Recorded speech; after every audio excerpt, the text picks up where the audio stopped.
대한민국의 저출산, 저출생 위기가 갈수록 심각해지면서 정부도 특단의 대책 마련에 분주합니다. 정부는 역대급 긴축 재정 속에서도 내년도 저출생 관련 예산만은 15조 원 규모로 대거 늘렸는데요. 그만큼 저출산 문제 해결을 위해서 전방위적인 대응을 하겠다는 뜻으로 읽힙니다. 어떤 대책이 마련됐고 또 실제 효과는 얼마나 있을까요? 저출산 정책의 컨트롤타워 역할을 하고 있죠. 저출산 고령사회위원회 김영미 부위원장에게 직접 들어보겠습니다. 안녕하십니까? 예, 반갑습니다. 예, 저희가 앞서서 영상 구성 보여드렸는데 이게 정말 심각하게 느껴집니다. 네. 최근에 외국의 한 학자가 한국 망했네요. 예, 이렇게 얘기할 정도로 문제가 심각해 보이는데 보니까 출생아 수가 크게 줄어서 올해 2분기 출생아 수가 역대 최저치 합계 출생률을 기록했다고 하는데 이게 얼마나 심각한 겁니까?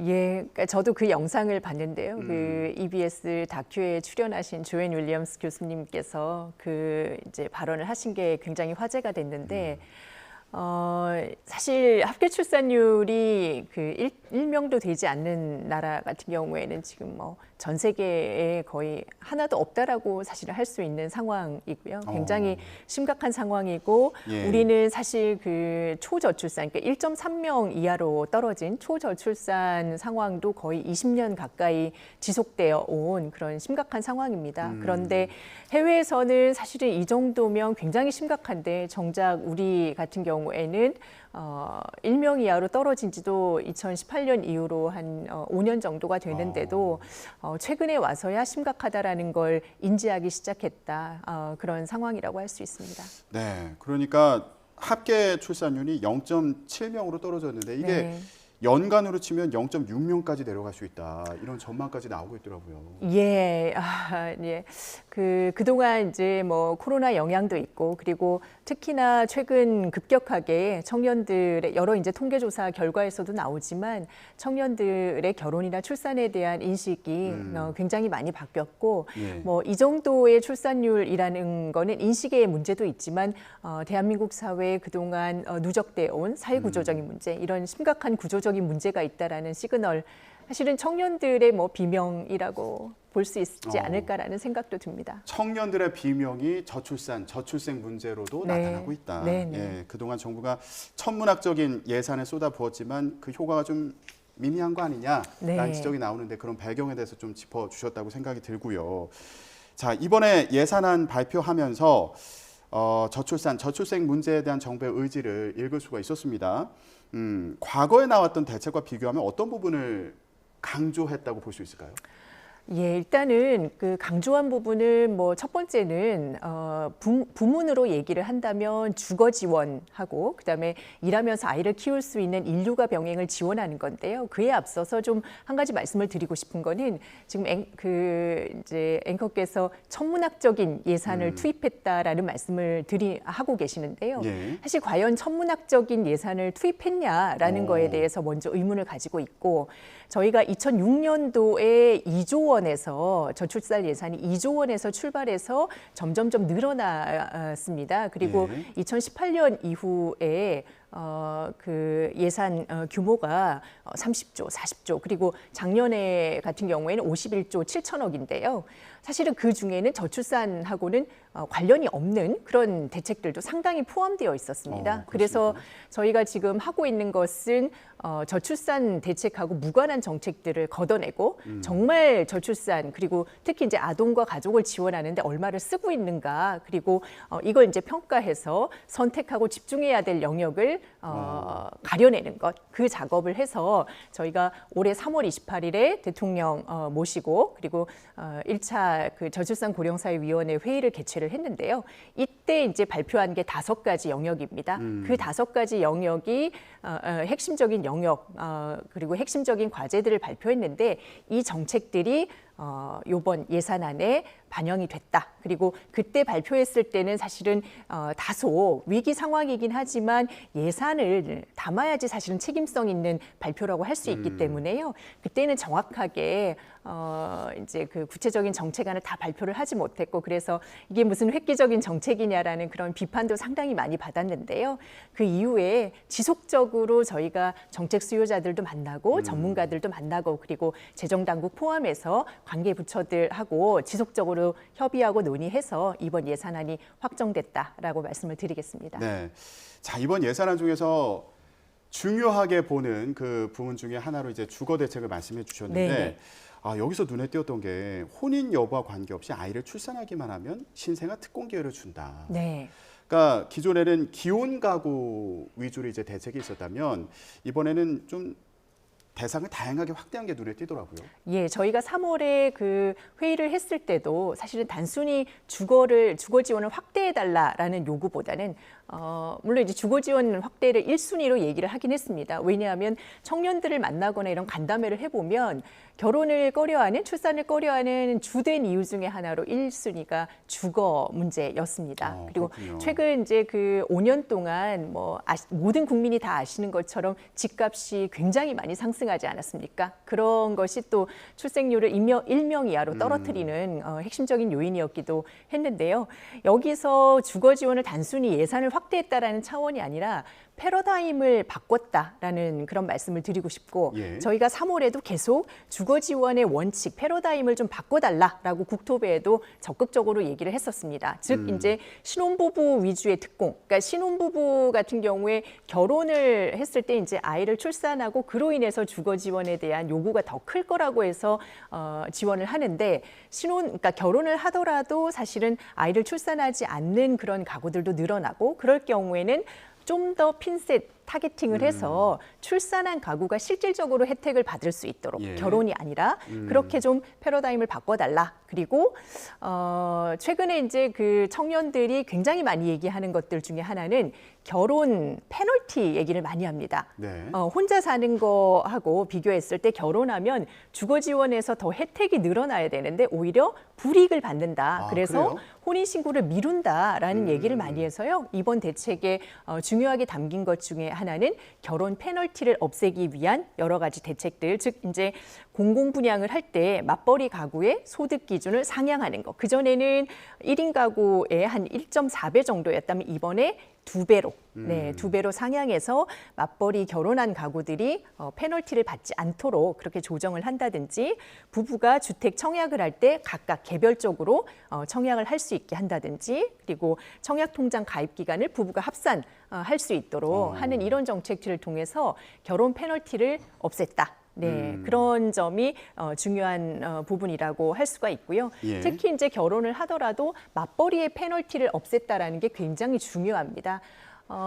그 결혼한 부부들에게 그 이제 전세 자금이라든지 구입 자금 대출 지원을 하는데요.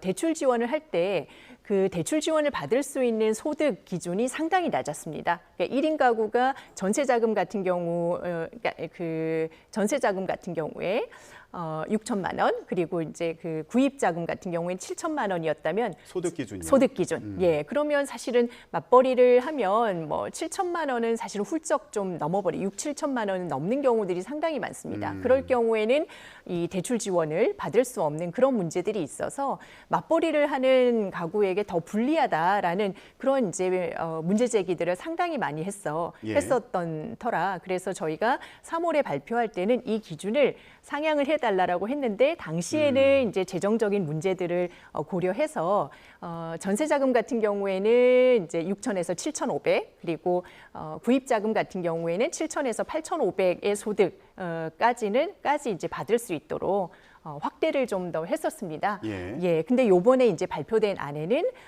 이거는 요대로 이제 진행을 하고 출산한 가구, 그러니까 올해 출산한 경우에 2년 이내 이제 그 2년까지 이제 자금 대출을 받을 때 예. 전세든 그 구입이든 둘 다 부부 합산 소득이 1억 3천까지도 지원을 받을 수 있도록 대폭 확대를 했다. 예. 그래서 단순히 지원 금액의 문제가 아니라 어떤 지원을 하는 정책의 패러다임을 전환했다라는 그런 의미 부여를 할 수 예. 있을 것 같습니다. 결혼 여부에 국한한 게 아니라 아이를 중심으로 대책을 마련했다. 예, 맞습니다. 이 측면에서 좀 눈길이 갔는데 근데 이전에는 아이가 한 셋은 있어야지 네. 그 분양받을 때 좀 혜택을 받는다 이렇게들 얘기했는데 네네. 이번에는 대책을 보면 아이가 한 명만 있어도 네. 혜택을 받을 수 있다. 이것도 또 예. 의미가 있어 보이더라고요. 예, 맞습니다. 네, 그 전에는 주로 다자녀 특공 제도가 거의 뭐 유일하다라고 할 수가 있었는데요. 지금 합계 출산율이 뭐 0.78명, 1명도 되지 않는 상황에서 다자녀만 지원하는, 그러니까 3명 이상만 지원하는 거는 현실과 맞지 않다라는 그런 지적들이 많았었고요. 그래서 저희가 3월에 발표를 할 때도 이제 이 세자녀 기준, 원래 이제 다자녀, 그러니까 분양하고 분양하는 것, 그다음에 이제 임대하는 것 기준이 사실은 좀 달랐습니다. 그걸 2자녀로 일원화한 것도 하나의 변화라고. 다자녀의 기준을 두 2자녀로 자녀로 낮추는 예. 걸, 예, 그 기준을 낮추는 걸 일원화했고요. 그리고 요번에 이제 신생아 특공 같은 경우에는 자녀 수와 무관하게 특공의 기회를 주는 것. 그렇게 하다 보니까 이미 이제 자녀 셋 이상이거나 이런 분들 같은 경우에 셋을 혹시 계획하고 있는 분들 같은 경우에는 특공은 워낙 물량이 제한되어 있다 보니까 그러면 세 자녀 이상은 좀 불리해지는 거 아닌가? 경쟁이 더 치열해지는 거 아닌가? 그래서 그걸 우려하시는 목소리들이 상당히 많았었습니다. 예, 근데 한 명까지도 이제 받을 수 있긴 하지만 여기에 자녀 수에 따라서 좀 가점들이 차등화되어 있습니다. 그래서 다자녀가 불리해지는 것이 아니라 좀 더 많은 가구에게 선택의 폭이 넓어졌다. 이렇게 좀 이해를 해주시면 좋을 예. 것 같습니다. 다자녀 가구 같은 경우는 기존에 이제 받던 혜택이 있는데 지금 한 자녀 가구도 혜택을 받으면 이거 경쟁도 치열해지는 거 아니야? 네네. 걱정하실 수도 있는데 네네. 요거 그만큼 가점이 들어가니까 네네. 걱정하지 마시라는 예. 그런 말씀이셨고요. 자, 이번에 또 눈에 띄었던 게 육아휴직 기간이 지금 1년인데 이거 1년 6개월로 늘려준다는 거잖아요. 네. 근데 전제 조건이 있습니다. 부모가 맞돌봄하는 게 전제다. 그러니까 엄마도 육아휴직을 네. 하고 아빠도 육아휴직을 하는 게 전제예요. 네, 네. 이건 어떤 의미가 있다고 봐야 될까요? 예, 저희가 사실 그러니까 육아휴직 95년도부터 시행한 이후에 처음으로 이 기간이 늘어났습니다. 그런데 다른 이제 나라들하고 비교를 해보면 예. 부부가 같이 육아휴직을 쓸 경우에 2년인데요. 이 기간이 다른 어떤 나라하고 비교했을 때도 짧지 않습니다. 굉장히 긴데요. 그런데 뭐 그 부모들 같은 경우엔 저희는 육아휴직이 고용보험 가입자에게만 사실 또 한정되어 있고 자영자나 이런 분들은 혜택을 받지 못하는 사각지대가 상당히 많습니다. 그리고 아이가 처음 태어났을 때 육아휴직도 쓰고 있지만 나중에 초등학교 입학하면서도 좀 휴직이 필요하다라는 그런 요구들이 있었는데요. 예. 그러다 보니까 육아휴직 기간을 좀 더 확대하는 방안을 발표를 했었는데 이걸 전제 조건을 달지 않는 경우에는 자칫하면 육아휴직이 길어지면 이걸 여성만 1년 6개월을 쓸 경우에는 경력 단절의 기간이라든지 휴직의 기간이 길어지기 때문에 네. 오히려 나중에 복귀하는 걸 복귀하는 게 어려워질 수도 있고요. 예. 그리고 기업 입장에서도 보면 여성 고용을 기피할 수 있는 그런 요인이 될 수도 있습니다. 그래서 이런 부정적인 문제에 대한 우려들이 많아서 이걸 그냥 조건 없이 확대하는 것은 아니다라고 예. 이제 판단을 했고요.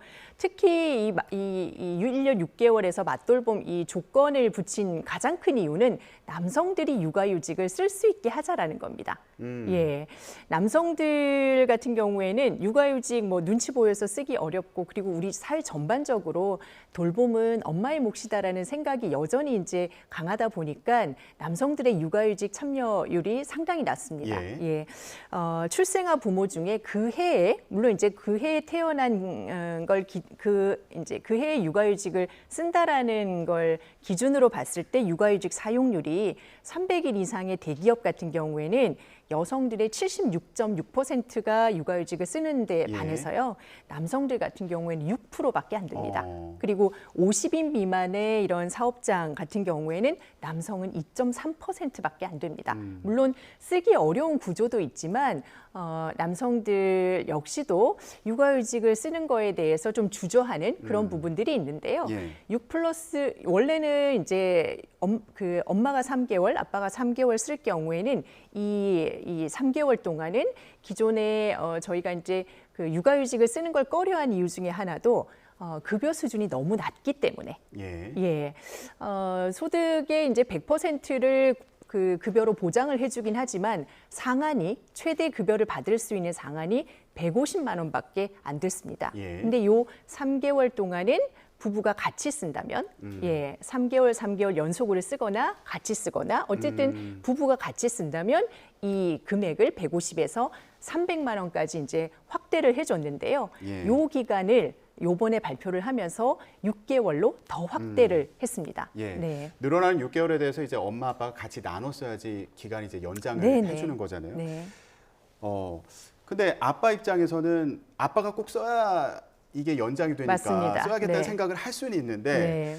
요게 또 회사의 눈치가 안 보여야지 아빠도 적극적으로 그 늘어난 예, 만큼 예. 또 쓸 수 있지 않겠습니까? 네, 그런 네. 분위기를 개선하기 위한 획기적인 네, 네. 방안도 필요할 것 같은데 이것도 많이 고민하셨겠어요? 예, 맞습니다. 그러니까 육아휴직 정책 같은 경우에는 사실은 제도는 잘 만들어져 있지만 여러 가지 기업 문화나 이런 것들이 아직 바뀌지 않아서 잘 쓰지 못하는 이런 문제들, 그러니까 실효성이 떨어진다라는 그런 비판을 상당히 많이 받았습니다. 예. 그래서 제도 안에도 사실은 그런 요인들을 많이 만들어야 되는데요.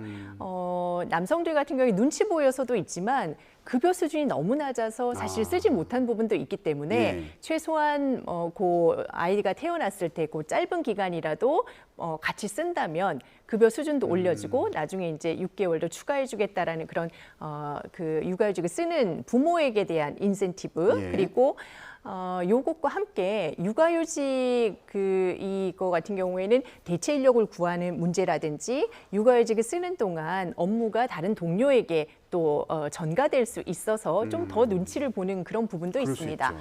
그래서 업무 분담을 하는 동료들에게 이제 업무를 분담해 주는 데 대한 응원 수당을 지원한다든지 이런 제도들로 또 이제 요번에 담았고요. 아, 그리고 그렇습니까? 육아휴직뿐만 아니라 육아기에 풀로 이제 휴직을 하는 것 이런 이제 선택지 말고도 육아기의 근로 시간을 단축시키는 육아기 근로시간 단축 제도에 대해서 이번에 대폭 이제 확대를 했습니다. 그래서 네, 기간을 연장하고 네네. 또 네네. 사용할 수 있는 아이의 연령도 또 높여줬죠. 예, 맞습니다. 그래서 다양하게 옵션을 주는 것. 그렇지만 기업에서 사실은 육아휴직이 당연한 권리로 여겨지지 않는다면 이런 제도를 아무리 잘 만든다고 하더라도 소용이 없겠죠. 그렇죠. 그래서 저희가 위원회에서 하반기에 좀 준비를 하고 있는 게 기업들이 가족 친화 경영을 좀 선언해서 육아휴직을 법적으로 보장된 육아휴직이나 육아계 근로시간 단축, 유연근무, 재택근무들을 좀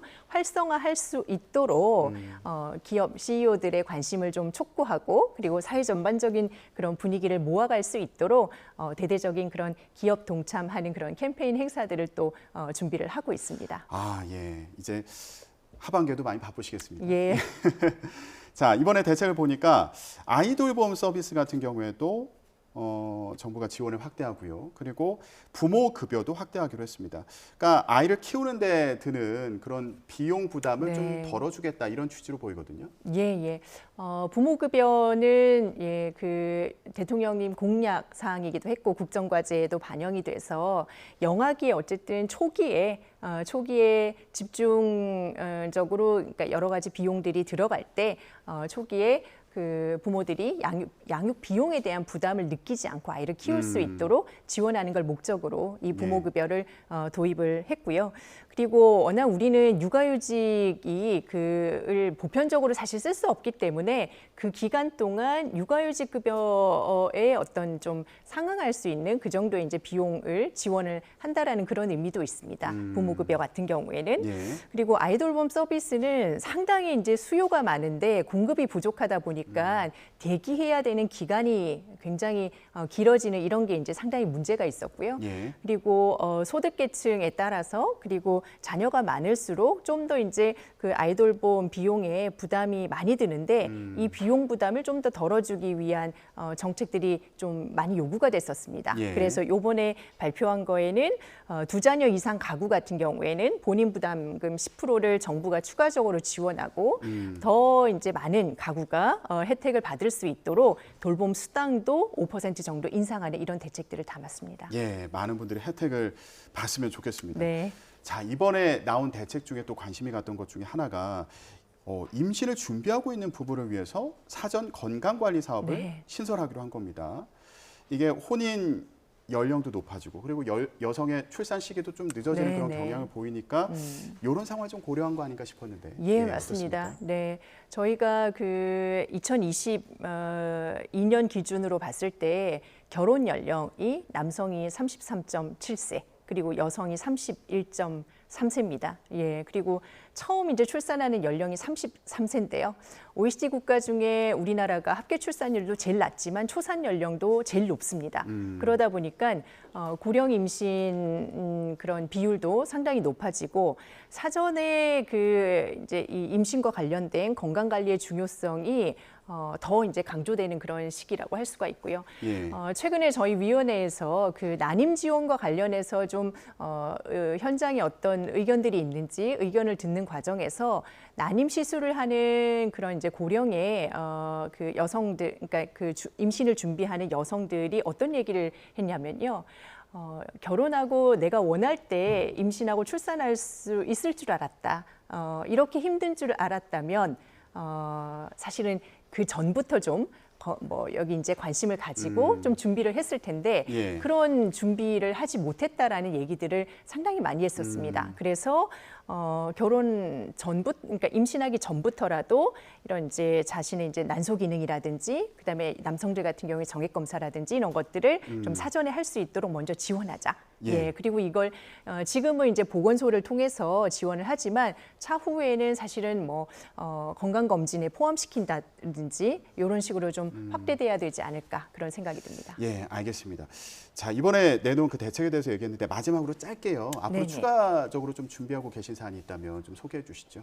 예, 요번에 이제 예산안에 발표된 거는 예산이 담긴 특히 이제 그 정부 예산이 담긴 그런 사업들 위주로 저희가 3월 28일 회의 때 발표했던 5대 핵심 영역의 핵심 과제들 중심으로 예산안에 거의 고스란히 다 담겼고 더 획기적으로 좀 예산이 담겼습니다.